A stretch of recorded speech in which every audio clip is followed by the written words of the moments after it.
દીકરીનું વ્યવિશાળ કરવું હોય તો અત્યારે શું જોવામાં આવે છે? બોલો. પૈસાવાળા છે તો કરી દેવાય. પણ જોજો અહીંયા પૈસાને સ્થાન કેટલામાં આપ્યું છે. સૌથી પહેલા એમ કહ્યું છે કે તમારું કુળ સારું છે, એટલે દીકરીનું વ્યવિશાળ કરવા સમય પહેલા ખાનદાની કુળ જોવું કે કુળ કેવું છે, સામેનું પરિવાર કેવો છે. બીજું ચારિત્ર્ય જોવું. આ સંસારમાં તમે ચારિત્ર્યના નિર્માણ થાય એના માટે તો કથાઓ છે. અમે આનંદિત છીએ કે આ સંસારમાં આટલી મોટી સ્કૂલો થાય છે. એ સ્કૂલોમાં દીકરાઓ ડોક્ટર બને છે, દીકરીઓ એન્જિનિયર બને છે, કોઈ વકીલ બને છે. ડોક્ટર બનશે, વકીલ બનશે, એન્જિનિયર બનશે, જજ બનશે. આ બધું બને એનાથી અમે રાજી છીએ. પણ જો માણસ નહીં બને તો આમાંનું કાંઈ સારું નહીં લાગે. માણસ બનાવવા હશે તો તમારે સાથે સાથે સંસ્કાર આપવા પડશે. સંસ્કારથી ભરેલું શિક્ષણ જોશે. નહીં તો તમે તમારા ડોક્ટરપણાનો આનંદ નહીં કરી શકો. ચારિત્ર્યનું નિર્માણ કરવું હશે, તમારી દ્રષ્ટિઓને સ્વચ્છ રાખવી હશે, તો તમારે સંસ્કારની જરૂર પડશે, કથાની જરૂર પડશે.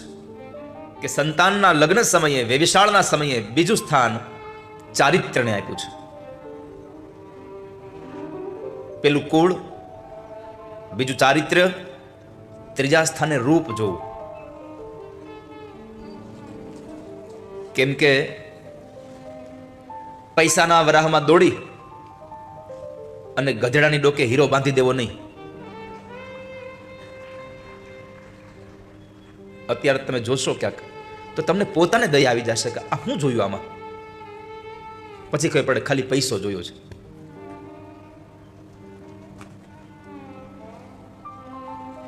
એવું કજોડું લાગતું હોય, પાછું કહેવાય સજોડે, લાગતું હોય કજોડે.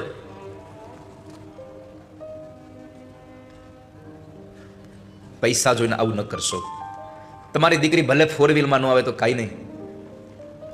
તમારી દીકરી જે વાહનમાં બેહીને આવે, પણ બંને જણા તમારા આંગણે આવીને ઊભા રહે તો લોકોની નજર એના ઉપરથી હટે નહીં. એવું જોડલું ગોતજો. ત્રીજા સ્થાને રૂપ જોયું. કુલ, શીલ, રૂપ. ચોથા સ્થાને વિદ્યા. ભણ્યો છે કે નહીં? દીકરો ને દીકરી બે ભણેલા ગણેલા સામસામા હોવા જોઈએ. એક ભણ્યો હોય અને એક ભણ્યો ન હોય. દીકરી ભણી ગણીને ખૂબ સારું એજ્યુકેશન પ્રાપ્ત કરી હોય અને દીકરાએ પોતે નાનપણથી પોતાના બાપુજીનો ધંધો સ્વીકાર લીધો હોય અને પૈસાના હિસાબે પછી આપણે દીકરીને ત્યાં પરણાવીએ એટલે બેયના વિચાર કોઈ દી મળે નહીં. કારણ કે એજ્યુકેશનનો બહુ મોટો ગેપ આવ્યો વચ્ચે. એટલે બેયના વિચારો ન મળે કોઈ દિવસ. અને જેના વિચારો ન મળે એનું જીવન કોઈ દી સારું જાય? ગાડીમાં તમે એક બાજુનું ટાયર તમે ટ્રેક્ટરનું ચડાવો અને એક બાજુ 4 વ્હીલનું ચડાવો તો એ સંત કોઈ દી દ્વારકા પહોંચે નહીં. અને પહોંચે તો વચમાં કેટલી વખત ટાયર નીકળી જાય. માટે જો દીકરો ભણેલો હોય તો સામે દીકરી પણ ભણેલી ગોતવી, દીકરી ભણેલી હોય તો દીકરો પણ ભણેલો શોધવો, જેથી કરી બેયના એકબીજાના વિચારો મળી શકે. 5મા સ્થાને વય જોઈ છે. ઉંમરમાં કન્યા કરતા વરરાજો મોટો જ હોવો જોઈએ. 6ઠા સ્થાને પૈસો જોયો છે. આજે એ જ વસ્તુ પહેલા સ્થાને જોવામાં આવે છે, બાકીનું બધું જ કોમ્પ્રોમાઇઝ કરવામાં આવે છે. સંપત્તિમાં કોમ્પ્રોમાઇઝ નથી કરતા આપણે.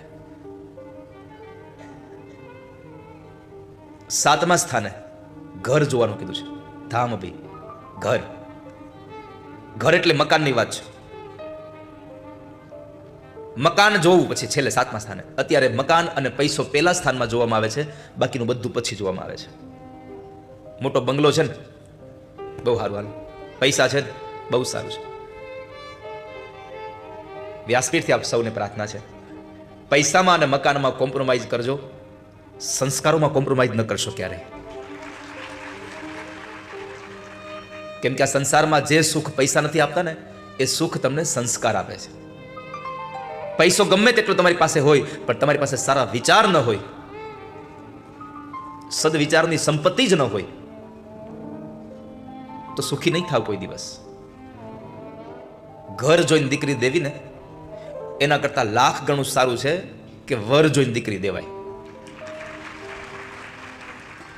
ઘરમાં બધું હોય, વરાજામાં કાંઈ ન હોય તો એ ઘર કઈ વ્યૂ જાય નક્કી નહીં. ઘરમાં કાંઈ જ ન હોય પણ જો વરાજો સારો હોય, વરાજામાં જ્ઞાન હોય, બુદ્ધિ હોય, તો વરાજાને જો જોઈને દીકરી આપી હોય તો ઘરમાં ઘણું બધું ઊભું થઈ શકે.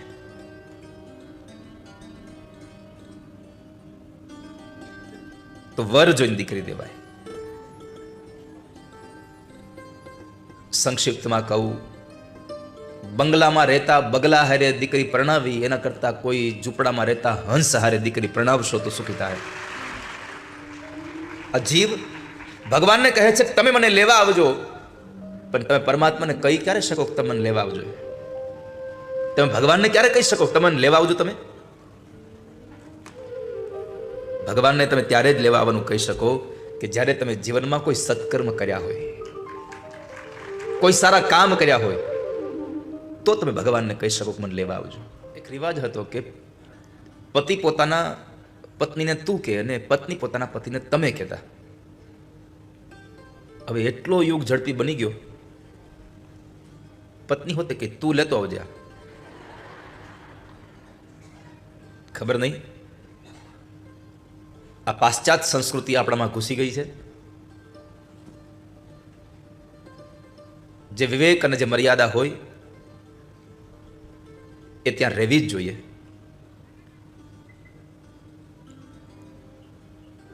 જે જગ્યાએ જે વસ્તુ યોગ્ય લાગતી હોય ત્યાં જ લાગે.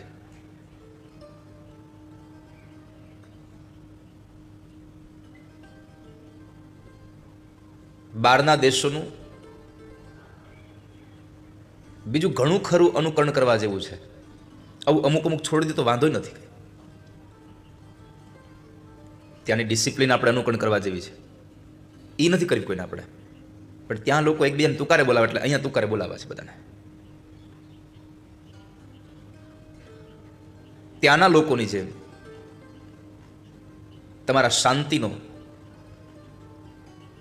એક માહોલ ઊભો થાય એવા લોકો પ્રયત્ન કરતા હોય છે.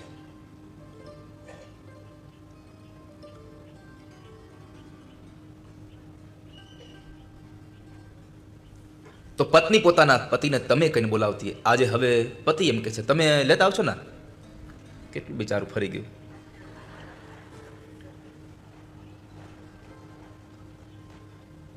ક્યારેક ક્યારેક અમુક બહેનો કેમ કે એને આટલા વર્ષો ટેવ પડી ગઈ હોય તું કહેવાની.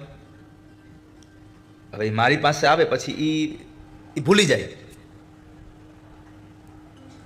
એટલે મારી પાસે એને સામે બેઠા એટલે તું દાબે, પછી એને ખબર પડે કે લે આ તો ભૂલાઈ ગયું, અહીંયા તો તમે કેવું છે આપણે.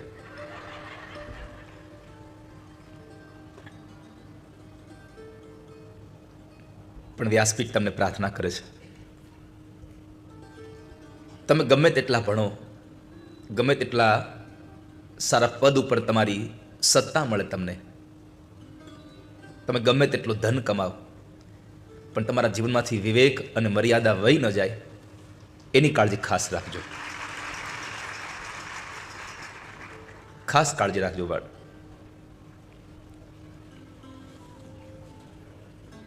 હા, ઘણા કહે છે તુંમાં જે પ્રેમ હોય તમે માં ન હોય. અમારા ગવઢિયા તમે કઈ નથી ગયા છે,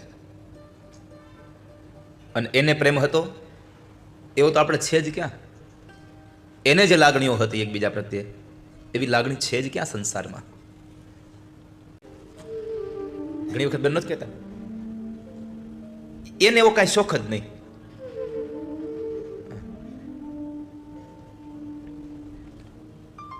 ઘણાને સારા કપડાનો શોખ ન હોય, ઘણાને સારી વસ્તુનો શોખ ન હોય, ઘણાને બહાર જમવા જવાનો શોખ ન હોય, ફરવા જવાનો શોખ ન હોય. એક જ શોખ હોય ખાલી કમાવાનો. કમાવું કોના માટે? આ એક જ શોખ ખાલી કમાવાનો જ હોય તો એ કમાયેલા પૈસા પછી વાપરવા ક્યાં? તને તો કોઈ શોખ જ નથી. આ સંસારમાં જ્યારે અવિદ્યા તમને સતાવે ત્યારે તમે સત્સંગ કરજો. રામના નામને મુખમાં રાખવાનું છે. આ રામના નામની મુદ્રિકા આંગળીમાં પહેરવા કરતા એ રામનું નામ તમારી જીભમાં રાખશો તો વધારે અસર કરશે. ઘણા લોકો અંગૂઠી બનાવડાવે ભગવાનના નામની, પણ પરમાત્માના નામની અંગૂઠી હાથમાં સારી લાગે એના કરતા 1000 ગણી સારી તમારા મુખમાં સારી લાગે છે. ભગવાનનું નામ તમારા મુખમાં મૂકજો. સત્સંગ કરશો તો બુદ્ધિ દેવમય બનશે. ભગવાનનું કામ કરશો અને આ સંસારમાં પરમાત્માના સત્સંગ માટે તમારે સમય કાઢવો પડશે. બાકી તો આ સંસારમાં દુનિયામાં ક્યાં કોઈને મરવાનો ટાણું મળે છે? મરવાની નવરાઈ નથી. આ દુનિયામાં મરવાની નવરાઈ નથી. કામ તો રહેવાનું જ છે, પણ એ કામની સાથે સાથે શું કરશો? કરતા જઈએ ઘરના કામ, લેતા જઈએ રામના નામ. રસોઈ બનાવતા હોય તો ભગવાનને યાદ કરતા કરતા રસોઈ બનાવો. જીવનના દરેક યજ્ઞમાં આપણો પુરુષાર્થ એ યજ્ઞ છે, આપણો શ્રમ એ યજ્ઞ છે. યજ્ઞમાં પરમાત્માના નામને યાદ કરતા જાઓ. ભગવાને દાન પુણ્ય કરવા આપ્યા છે. આ આંખો ભગવાને દર્શન કરવા આપી છે. આ કાન ભગવાને હંમેશા કથાઓ સાંભળવા આપી છે, નિંદા સાંભળવા નહીં, સારી વાતો સાંભળવા આપી છે. આપણો તો ક્યારેક ક્યારેક ફોનમાં લાગી પડી ખબર જ ન રહી કેટલા વાગ્યા ક્યાં છે. એમ લાગી જ પડી એમને કારણ વગરની વાતો કરતા હોય. અને એમાં જ્યારથી આ ઓલી સિસ્ટમ આવી છે બિલ ન આવે તો મોબાઈલ બંધ ન થાય ત્યાં સુધી વાતો બંધ ન કરે. અને જેમ અડધી રાતનો મજર ભાંગે એમ એને હવાર થતું હોય. આ સંસારમાં જેને સંતોષ છે એ સુખી છે. બાકી સંતોષ ન હોય ને રૂપિયા કરોડો રૂપિયા તમારા ઘરમાં પડ્યા હોય તો એ તમને સુખ ના આપી શકે. સંતોષી નર સદા સુખી.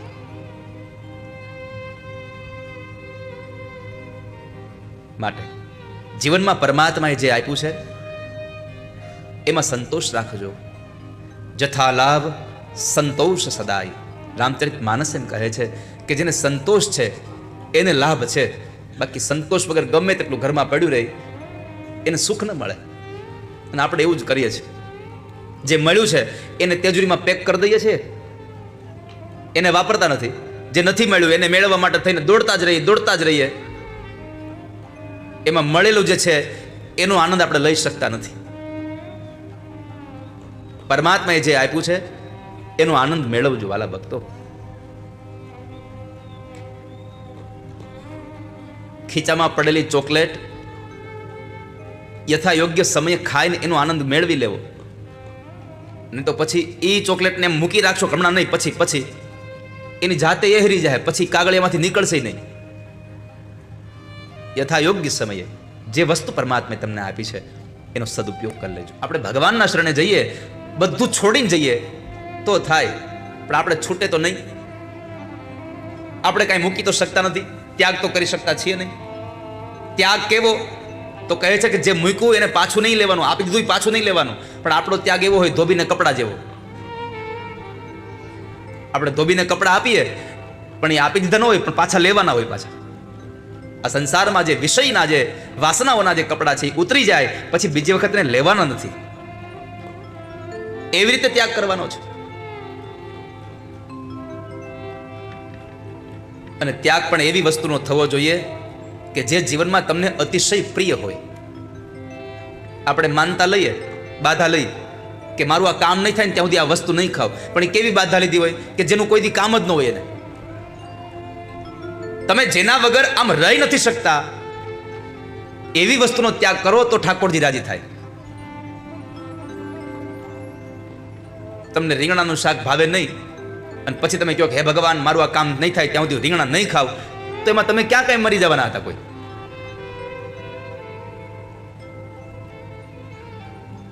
પ્રભુ પાસે તમારે જેના વગર નથી ચાલતું એવી વસ્તુનો ત્યાગ કરો. તમને જીવનમાં અતિશય પ્રિય છે એવી વસ્તુનો ત્યાગ કરો તો ઠાકોરજી સ્વીકાર કરે કે હા બરાબર છે. આ સંસારની તમામ સાસુને મારી પ્રાર્થના છે, તમારા દીકરાની વહુને ક્યારેક ઠપકો આપવો પડે તો મીઠા શબ્દમાં ઠપકો આપજો. એને ઠપકો આપવો પડે તો એના સુધીના જ શબ્દો વાપરજો. મહેરબાની કરી એના મા બાપ સુધીના શબ્દો ન વાપરતા કોઈ દિવસ.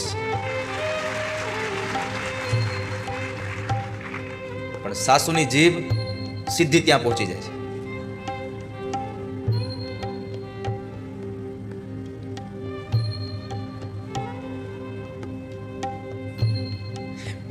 પહેલાના સમયમાં જે દીકરીના લગ્ન થવાના હોય ને, જેનું હક પણ કરવાનું હોય, એ દીકરીઓ બીતી બહુ, મને હાહુ કેવી મળશે, કેટલો ડર આમ કે મારે હાહુ કેવી હશે. અમુક અમુક દીકરી તો માનતા કરતી મારી હાહુ હારી મળે તો હું આમ કરે. ઘરવાળો હારો ન હોય તો કઈ નહીં, હાહુ હારી જોઈએ.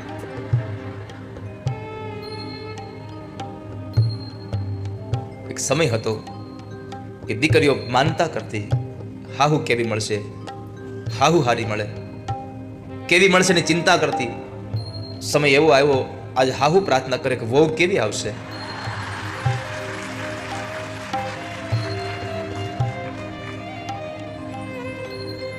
દીકરાની બહુ હારી તો આવશે. પરમાત્મા પાસે કોઈ દિવસ બંધન માગવું નહીં. પરમાત્મા પાસે હંમેશા માટે મુક્તિ માગવી નહીં. પરમાત્મા પાસે હંમેશા ભગવાનની ભક્તિ માગવી. માગો તો પ્રભુની ભક્તિ આપજો.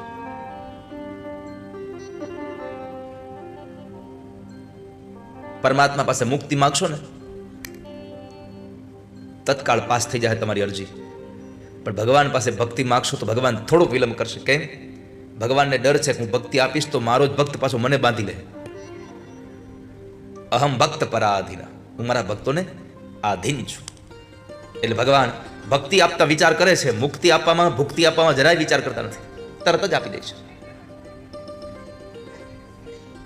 પરમાત્માએ અવાજ સાંભળ્યો અને આ સંસારમાં મેં ગઈકાલે પણ કહ્યું હતું કે ભગવાન બીજું કાંઈ સાંભળે કે ન સાંભળે, પણ ભક્તોના હૃદયમાંથી નીકળેલો એક આર્તનાદ ઠાકોરજી સાંભળે છે. તમારી નાભીમાંથી નીકળેલો ભગવાન પ્રત્યેનો ભાવનાનો એ ભાવ પ્રભુ સાંભળે છે. બીજું કઈ સાંભળે કે નહીં ખબર નહીં પડે. તો એટલું યાદ રાખજો, અમેરિકામાં ડોલર હાલે, લંડનમાં પાઉન્ડ ચાલે, ભારતમાં પૈસો ચાલે, તો ઉપરના લોકમાં પુણ્યની કરન્સી હાલે છે. પુણ્ય તમારે અહીંથી લઈને જવું પડશે.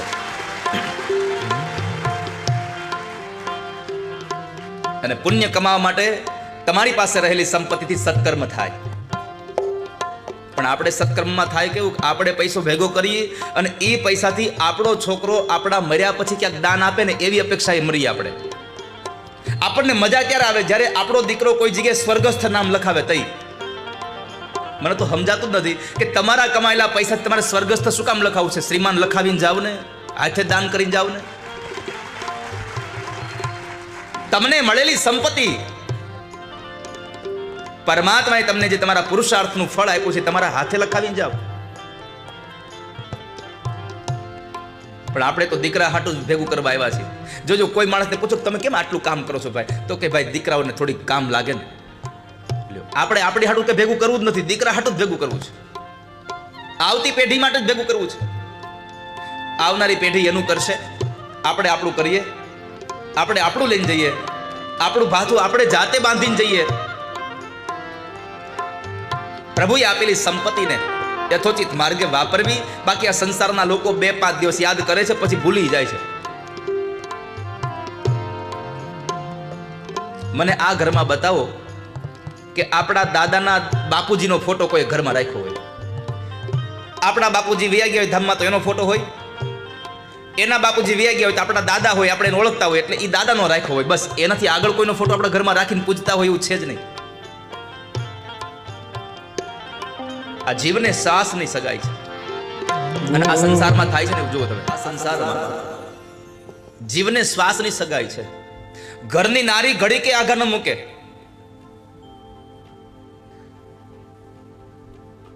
ઓફિસે ગયા હોય તો 5 વખત ફોન કરે. સાંજે આવવામાં અડધો કલાક મોડું થાય તો વળી પાછો ફોન દાબે. હજી કેમ ન આવ્યા? ભાઈ ક્યાંય નહીં વ્યા જાય, ઘરે જ આવશે. પણ જેવો પ્રાણ વયો જાય એટલે આઘી વહી જાય. આઘી વહી જાય એટલું નહીં, જો બહુ ઉંમર મોટી ન થઈ હોય તો બીજા નહીં વહી જાય. ભોજા ભગતે લખ્યું છે, કંથને વળાવી અને એ તો બીજાને ગઈ, બીજા લગ્ન કરી લે છે. તો આ સંસારમાં ક્યાં કોઈને સાચો સંબંધ આપણી હારે છે વાલા? આપણા હાથથી કમાયેલી સંપત્તિ અને એમાંથી 1 રૂપિયો પણ કોઈને જો આપવા માટે આપણો હાથ લાંબો થાય ને, તો સમજવું કે આ પુણ્યનું ભાથું બંધાઈ રહ્યું છે.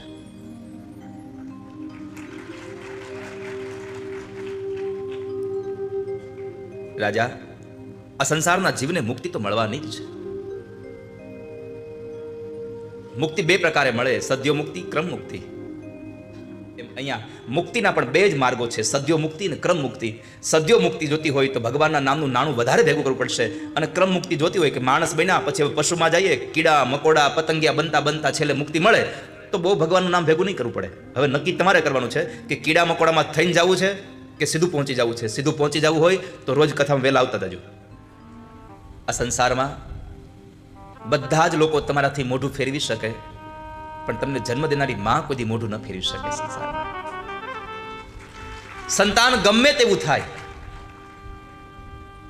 બાપ કદાચ દીકરાઓ સાથે બોલતો બંધ થઈ જાય, પોતાનો પતિ પોતાના સંતાનો સાથે ન બોલે એનું દુઃખ હોય, પણ પોતાનો પતિ મારી હારે બોલતો બંધ થઈ જશે તો હું ક્યાં જઈશ, એ ડરને રાખીને પણ બાપને ખબર ન પડે એમ દીકરા હારે વાત કરી લેતી હોય છે.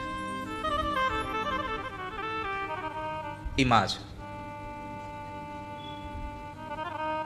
પોતાના સંતાનો માટે પોતાના મન ભાવતા બધા જ સ્વાદોનો ત્યાગ કરી અને પોતાના સંતાનોની જે જાળવણી રાખે એ માં તત્વ છે.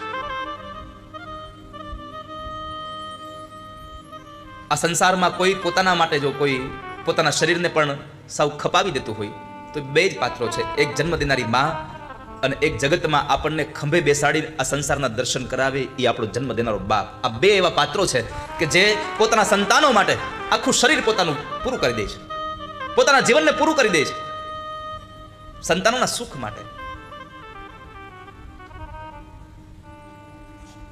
આ સંસારના માતા પિતાઓ 2 વખત દુઃખી થાય છે. એક 22 કે 25 વર્ષની દીકરી જ્યારે ઘર છોડે ત્યારે, અને એક યુવાન દીકરો પરણી જાય પછી મા બાપને તર છોડે ત્યારે મા બાપ દુઃખી બહુ થઈ જાય છે. દીકરી ઘર છોડે ત્યારે દુઃખી થાય મા બાપ, અને દીકરો તર છોડે ત્યારે મા બાપ દુઃખી થાય છે.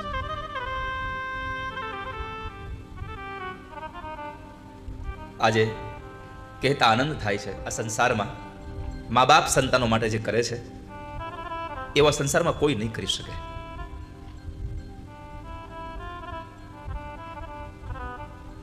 આ સંસારમાં આપણે દાખલાઓ જોયા છે કે લગ્ન થયા પછી પતિ કોઈ દેણામાં આવી જાય તો સ્ત્રી પોતાના પતિને છોડીને પાછી પિયરીએ વહી જાય છે. પણ મને બતાવો કે કોઈ પણ માએ પોતાના મંદ બુદ્ધિના બાળકને જન્મ આપ્યો હોય ને એ માએ બાળકને તર છોડ્યું હોય ક્યારે? એક દાખલો બતાવો ખાલી. અને અમુક સંતાનો 25 વર્ષના થઈ જાય, જેને પોતાના કપડાનું ભાન ન હોય, જેને પોતાની કોઈ ક્રિયાનું ભાન ન હોય, છતાં જ્યારે બધા લોકો એનાથી દૂર રહી ત્યારે માં એને સાચવતી હોય છે. આ સંસારમાં માં સાચવે છે. બાપ મૃત્યુ પામે ને પછી જન્મ દેનારી માં બાપનું પણ પાત્ર હારે ભજવતી સંતાનોને મોટા કરે છે.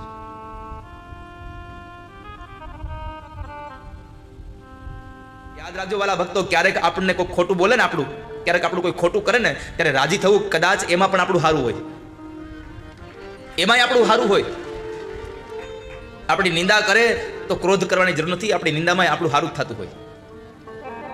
ત્યારે કારણ કે આ સંસારમાં લોકોને તમારા વિશે બોલતા જરાય અચકાવું નથી. તમારા વિશે જે તે બોલવું હોય એટલે સંસારને મનમાંય નથી. પણ એની વાતને મનમાં લઈને બેસશો તો તમે આગળ નહીં વધી શકો. તમે બીજાનું ધ્યાન રાખવામાં રહો ને તો તમે ત્યાંથી એક ડગલું આગળ નહીં વધો. એટલે તમે તમારું કેમ હાલવાનું છે એનું ધ્યાન રાખો. બસ તમારું ધ્યાન રાખવા વાળા હજી તમારી વાહે પડ્યા, તમે જોજો. કારણ કે એ ન્યાન જ રહે ને. એટલે સંસારમાં ક્યારેય પણ તમારી વાતો થતી હોય એના પર ધ્યાન ન દેશો, કેમ કે એમાં ધ્યાન દેવા જશો તો તમે તમારું મૂળ કામ ચૂકી જશો. कुछ तो लोग कहेंगे, लोगों का काम ही है कहना. આ સંસારમાં લોકોનું કામ જ છે કહેવું, એને કહેવા દો, આપણે ચિંતા ન કરીએ. મેં એની માતાને કહ્યું, માં આ દુનિયામાં મારી જેવો કોઈ બળવાન જ નહીં. અને વાતે હાથ છે, ભીમમાં જેટલું બળ છે એટલું બળ કોઈ નામ છે? હવે આખી જાનનું એકલો ઊભો ઊભો ખાઈ જાય. એને તો રોજ કથા થતી હશે ત્યાં. આપણે તો કથા હતી ત્યારે એટલા દિવસો આપણે અહીંયા આટલું માણસો જમતું હતું. હવે ભીમને તો રોજ ત્યાં કથા થાય, તો એ તો એને થતું હશે એટલાને. એટલો બધો આમ બળવાન હતો. એટલે માં કહે છે, બેટા એવું ન દીકરા, હવે આમાં હોય બળવાન તો બધા. નહીં, મારા જેવું કોઈ બળવાન નથી આ દુનિયામાં. એટલું અભિમાન આવ્યું ભીમને. એમાં ભીમ બરાબર એક વખતના સમય આમ જંગલના માર્ગોમાં હાલ્યો જતો હતો. એમાં એક બરાબર માણસ આમ માર્ગમાં સૂતેલો. એટલે ભીમને આમ જવું તો રસ્તામાં હોતો હતો. એટલે ભીમે કીધું, એ ભાઈ ઉભો થા, રસ્તો રોકીને પડ્યો છો. એટલે સૂતેલો માણસ કે ભાઈ જવા દે ને. હુતા એ ઉભો ન થયો. સુતા કહે છે કે ભાઈ જવા દે ને. પાછો હુઈ ગયો. તો ભીમ કે છે, તને કીધું નહીં જવા દે. એક બે વખત ત્રણ વખત ભીમે કીધું. ઓલો માણસ ઉભો નતો ને, ભીમને ક્રોધ આવ્યો. ભીમે એક મોટો આમ પર્વત ઉપાડી અને ઓલા માણસ માથે ફેંકો. તે માણસ પડ્યો કે એ છોકરા કાકરી ચાળો કરી મારી કે. તમે કલ્પના કરો, આખો એક પર્વત ઉપાડી નાખ્યો. તો ઓલો સુતેલો માણસ કહે છે કાકરી ચાળો કરી માં. પછી જે માણસને એક ક્રોધ આવ્યો, ભીમને થયું આવડો મોટો ડુંગરો, આવડો મોટો પર્વત માર્યો ને એ કે કાકરી ચાળો કરતો. આ માણસ કેવો બળવાન છે. અને ઓલા માણસને ગુસ્સો આવ્યો ને ક્રોધ આવ્યો ને ઉભો થયો ને, એ ભીમની વાહે આગળ ભીમ જાય, વાહે ઓલો માણસ દોડી દે. આજ તો તને મારી જ નાખું હાંજ પેલા કે. ભીમને પરસેવો વળી ગયો. એમાં બરાબર ભીમ દોડતો જતો ને, એમાં એક વૃક્ષ નીચે એક માણસ બેઠો હતો. અને ભીમેની પાદરી કે મને બચાવી લો. અરે પણ થયું હું? એ કે મને એક માણસ મારવા આવે છે, મને હાંજ પડે મારી નાખશે, એના હાથમાં આવી જાય. તો ઓલો માણસ કે તું મારી વાહ હંતાઈ જા. ભીમને આશ્ચર્ય થયું કે આની વાહ હંતાઈને શું કરું? આના 2 કાંડા કપાઈ ગયેલા છે. આના 2 કાંડા કાપી નાખેલા કોઈ કે. અરે તું મારી પાછળ હંતાઈ જા ને. ઓલો માણસ દોડતો આવ્યો, કાંડા કપાઈ ગયેલા માણસ આમ બાથ ભીડીને, જેને ડુંગરો માર્યો તો, આખો જેને પર્વત માર્યો તો, એ માણસ એમ કીધું એ કાકરી ચાળો કરીમાં. એ માણસ જેના કાંડા કપાઈ ગયા હતા, એ માણસ પોતાની બથમાં ભરી નાખ્યો, હલી ન ગઈ, એટલો બળવાળો. પછી ઓલા કાંડા જેના કપાઈ ગયા હતા, એ માણસ કીધું એ છોકરા દોડવા મળી જવા દે, હવે જા. દોડતો વયો ગયો. પાછો સાંભળ્યું તો પાછો આવ્યો. ભીમ પાછો આવ્યો.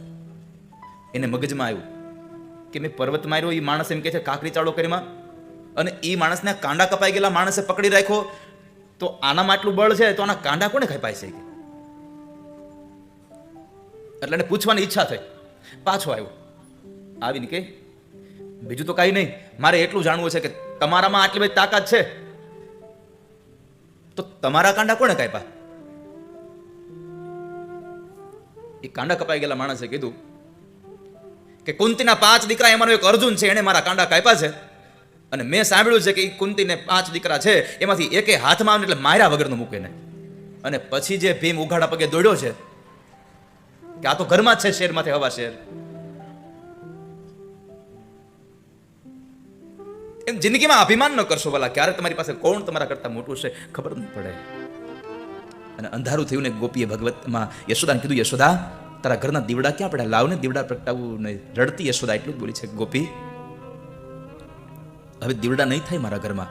કારણ દીવડા તો એટલા માટે પ્રગટાવતી કે સવારમાં સૂર્ય ઉદય થાય એટલે મારો કનૈયો ભાતું લઈ અને ગાયોને ચરાવવા વયો જાય, અને સાંજની સંધ્યા થઈ જાય, અંધારું થાય તોય એ કનૈયો આવતો નહીં. આખો દિવસ કનૈયાનું મનોહર મુખ ન જોયું હોય ને, એટલે સાંજે મારા દીકરાનો મનોહર મુખને જોવા હું દીવડા પ્રગટાવતી. હવે કનૈયો મને મૂકીને વયો ગયો ને આ દીવડો પ્રગટાવું તો હું કોનું મોઢું જોઉં? હવે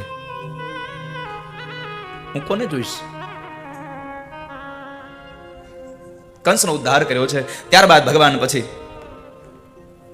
વસુદેવ અને દેવકીને છોડાવવા માટે જ્યારે કારાવાસમાં જાય, વિશ્રામ ઘાટે યમુનાના કિનારે થોડુંક વિશ્રામ લીધો, માતા પિતાને મુક્ત કરી ઉગ્રસેન મહારાજને રાજગાદી આપી દઈ અને નંદ બાબાને જ્યારે વિદાય કર્યા અને સાંદીપની ઋષિના આશ્રમમાં ભણવા ગયા ભગવાન. 64 દિવસ ભગવાન સાંદીપની ઋષિના આશ્રમમાં રહ્યા અને એ આશ્રમમાં રહી બધી વિદ્યાઓને પ્રાપ્ત કરી. અને એક વખતના સમયે ભગવાનનો જ્યારે ઉત્સવ ઉજવાતો હતો, એ ભગવાનના ઉત્સવની અંદર બધા લોકો હતા પણ ભગવાન નહોતા. ભગવાન રડતા હતા.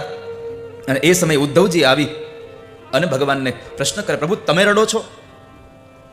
ભગવાને એક જ વાક્યમાં જવાબ આપ્યો, ઉદ્ધવ હું નથી રડતો, મને કોઈક રડાવે છે. અરે પ્રભુ તમને કોણ રડાવે દુનિયામાં? અને ભગવાન રડતી રડતી આંખે એટલું બોલ્યા છે, ઉદ્ધવ આજ મને મારું ગોકુળ યાદ આવ્યું છે, આજ મારી મા યશોદા યાદ આવી છે, મારી ગોપીઓ મને યાદ આવી છે, મારા ગોવાળો મને યાદ આવ્યા છે, મારી ગાયો મને યાદ આવી, ઉદ્ધવ મારી રાધા મને યાદ આવી છે.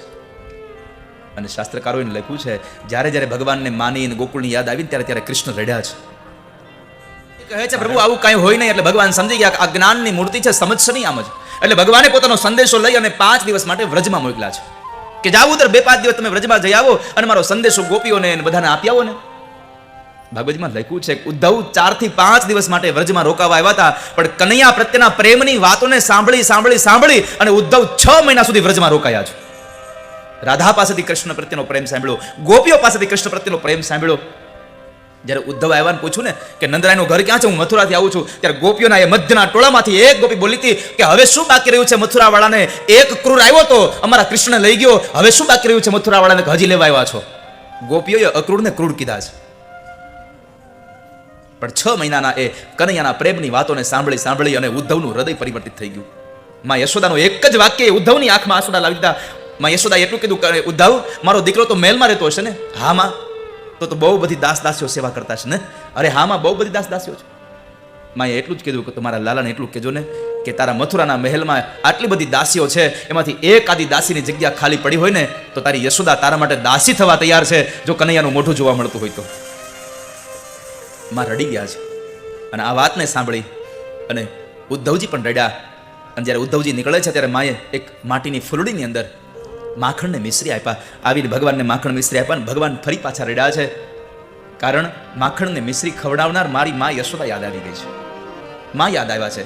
મથુરાનો પ્રસંગ પણ છે કે ભગવાન જમવા બેઠા અને ભગવાનના એ બાજોટ ઉપર રહેલા થાળની ઉપર રહેલું વસ્ત્ર, જ્યારે વસ્ત્રને ઉઘાડ્યું અને ત્યારે વસ્ત્રને ઉઘાડીને જ્યાં થાળ જુએ ને, ભગવાન થાળને દર્શન કરી ફરી પાછા પોતાના ઓરડામાં જઈ અને ભગવાન રડી પડ્યા છે.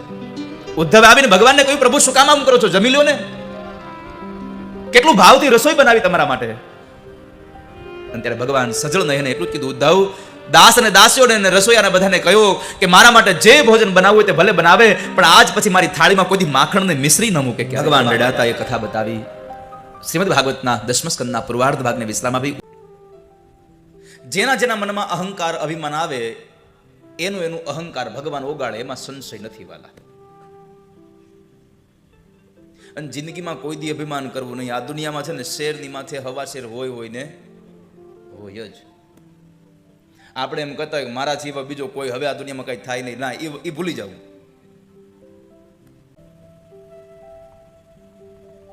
આ દુનિયામાં શેરની માથે સવા શેર છે. અને ક્યારેક તમને ખબર ન પડી ક્યાં હોય. મેં ઘણી વખત આ વાત તમને કથાના માધ્યમથી કીધી છે. મહાભારતમાં તમને આ કથા નહીં મળે, પણ અહંકાર તો માણસનો ઉતરી જાય.